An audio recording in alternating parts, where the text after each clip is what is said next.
Well, JD, we figured there's a lot of ways you can go in order. You can go alphabetical, you can go order of finish. So that's what we're going to do. We're going to do the order of finish in the SEC. So that starts with the defending SEC champs, the Georgia Bulldogs, JD, coming off another good, not great year, first round exit from the CFP. JD, what do you think the win total is for the Georgia Bulldogs? What are you considering when you look at the SEC champions and their potential win total given by a BetMGM? So I'm going to go ahead and guess that Georgia's at 9.5.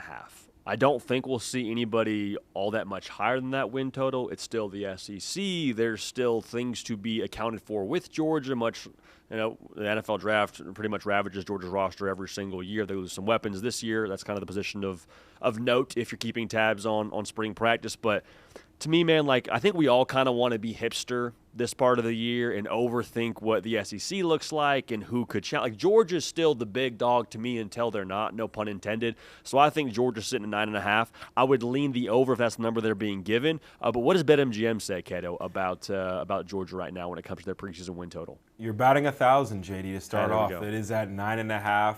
I think that's a good number for the Dogs. I think it's kind of a Kirby tax thing. To me, if Kirby Smart is coming with an experienced quarterback coming back, this can't be lower than 9.5, no matter if you're in the SEC, the Big Ten, wherever it is. So I think this is a good line for BetMGM, and I think you nailed it on the head, obviously going 1 for 1. We'll see if we can keep it up.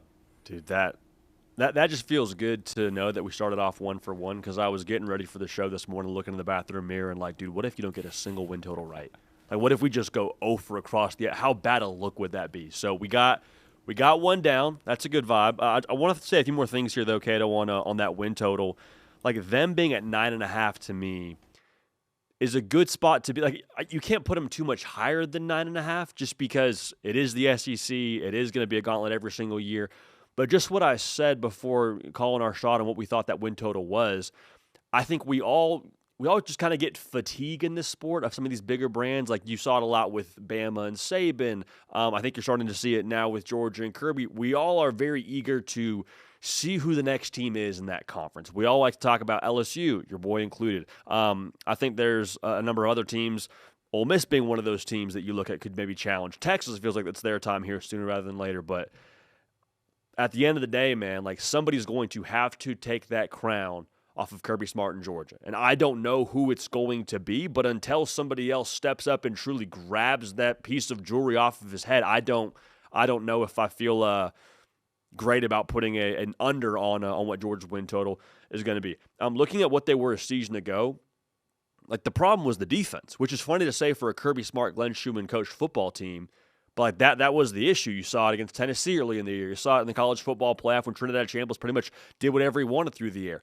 The thing to me that I was seeing with Georgia that felt like the thing to be concerned about in the college football playoff that ended up being the Achilles heel was the youth. Not a matter of talent. It'll never be a matter of talent more than likely with Georgia, especially on the defense side of the football. But it was a lot of young bucks from KJ Bolden to Ellis Robinson, and not young so much by class year, but in terms of experience in those really big moments. It was a bit of a trial by fire situation. So I say all that to say this year it won't be that way on the back end of the defense.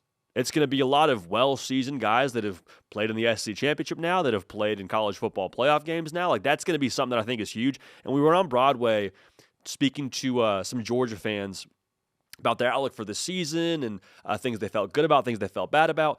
And one of the things that the Georgia fan that we spoke to on Broadway said he wasn't feeling amazing about was reservations with Gunnar Stockton. And that Georgia fan was great to us. We appreciate him giving his time to us. But y'all, I think we're too caught up in how things look sometimes. You look at Gunnar Stockton, he's probably not, by my estimation here, going to be the number 1 overall pick when it's his time to go pro. He doesn't have this prototypical skill set of he's 6'4", 215, rocket for an arm, a great runner. He's a really good athlete. He's a really good runner. I think he's a great quarterback, but he doesn't check all those boxes from the eye test perspective. We get too caught up in that. Gunnar Stockton is more than good enough to get you to where you want to go. He was not the problem last year. Not the problem, and problem's a funny way to say it. He was not the governor on what Georgia was able to accomplish last season. In fact, you want to be nitpicky about this thing. Nitpicky is the wrong word. You want to be real about this thing. Gunnar Stockton was the reason Georgia won the SEC, from my estimation. You don't win that game against Tennessee with them scoring over 40 if Gunnar Stockton doesn't bring his A game.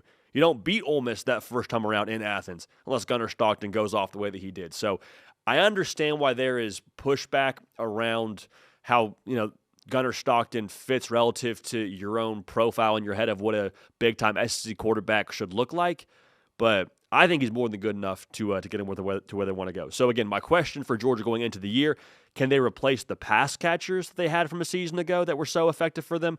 Zachariah Branch being the number one guy you're looking at there. Oscar Delp in the tight end room, his production has to be replaced, and what he was for that blocking game as well. The most important game for me, Cato, going into next season, the one that I have circled, I got Oklahoma.